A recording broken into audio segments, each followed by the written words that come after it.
There are a couple of inherent problems in giving English lessons on Get English channel.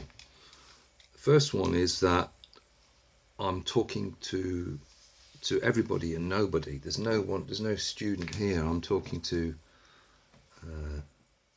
no one directly. It's indirect. And the second problem is that everybody is different. We all have a different capacity and different levels.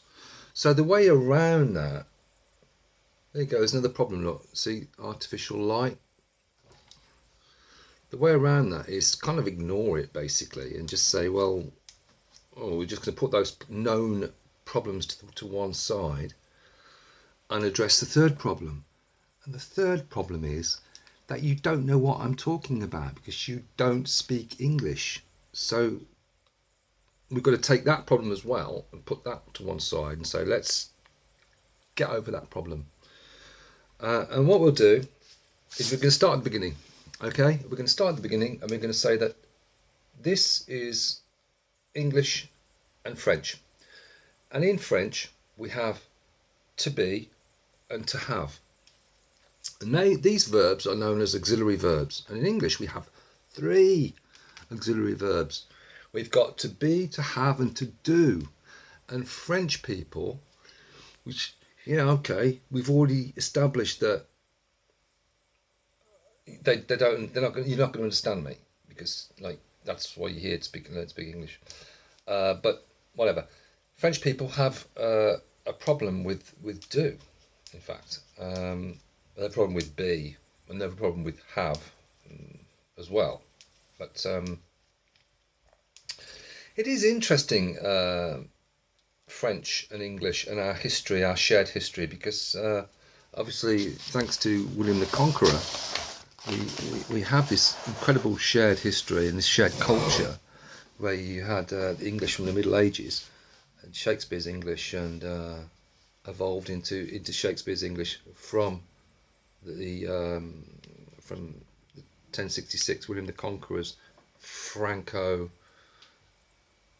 French in the royal court, French in the higher echelons of society, French, Latin, mixed with Anglo-Saxon English that was in existence, and given us a situation where modern French people historically, or at the moment, or typically, compared to anybody else in Europe, Scandinavia, or etc., they struggle with English. Paradoxically, right?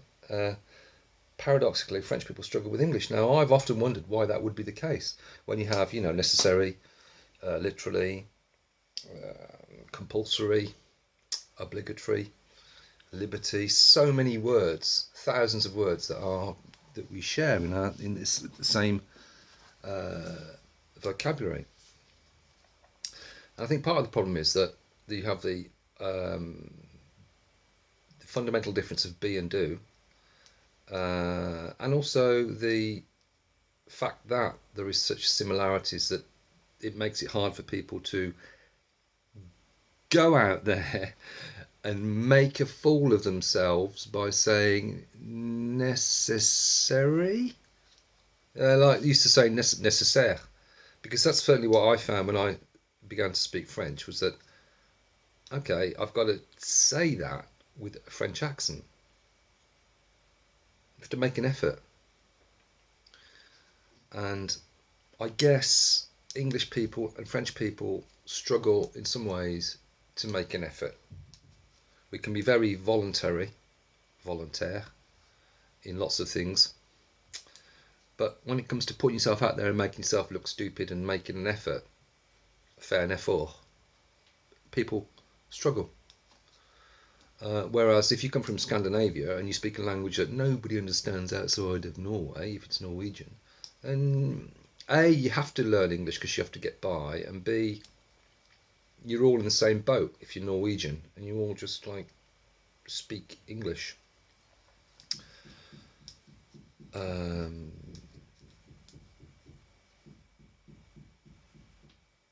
Builders next door.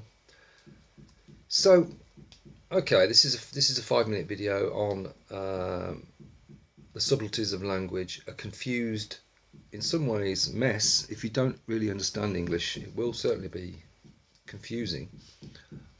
If you do understand English, it could be a bit of a mess.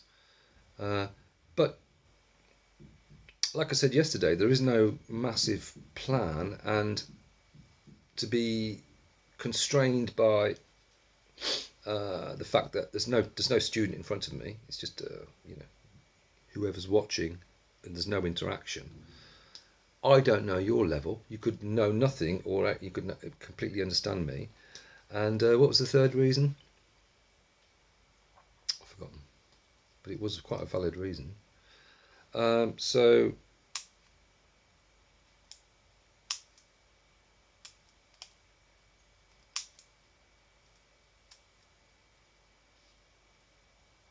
that's interesting. I stop talking and he stops banging. Yeah, it is very interesting language, and if we couldn't speak, we would struggle. I mean, that's a fact, right? You go to the shop and you go, just point, right? If you couldn't speak and you had no arms, you'd really be struggling with that sort of situation. At least you had legs, right? You could walk to the shop and just help yourself. Well, yeah. But I suppose nobody with no arms is going to be like, they're not going to go shopping. You never see anybody in the shops with no arms, really. But even the most handicapped, disabled person can still speak their language, right? They can still speak their mother tongue. I know somebody who's quite severely handicapped, and I've known many people who are severely handicapped, and they can speak. It could be Japanese, Chinese, or an exotic language that to Europeans is very, it's not Latin. It's not Latin based. It's a very exotic language. Different characters of the alphabet. They don't understand a single word. What do I understand of Japanese? Maybe I forgot. Nakawishi. 2 or 3 words, right? The rest of it is a complete mystery, and the syntax and the way that the language is made, it's all a complete mystery. And yet, a severely disabled, mentally really, disabled Japanese person can still speak Japanese.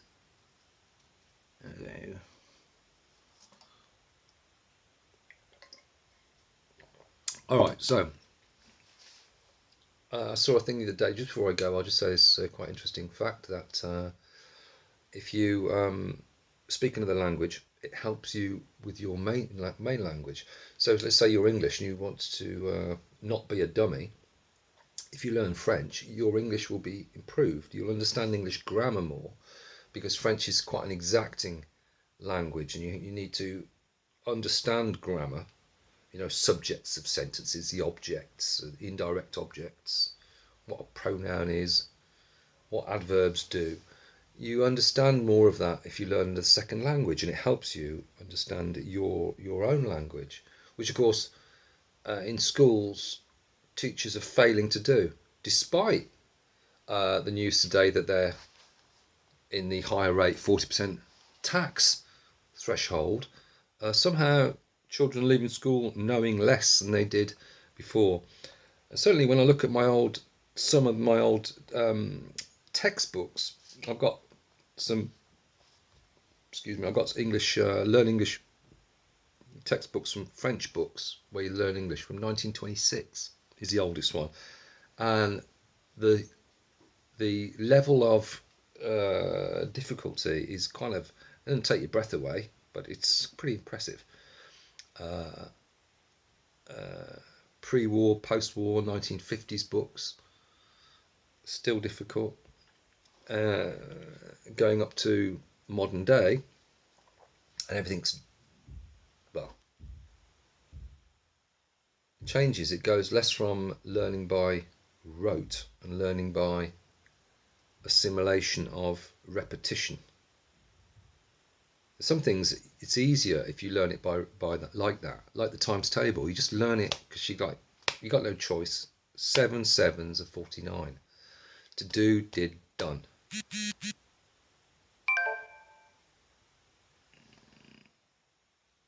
I've got to go because I've got no battery. I'll see you later. See you for the next time.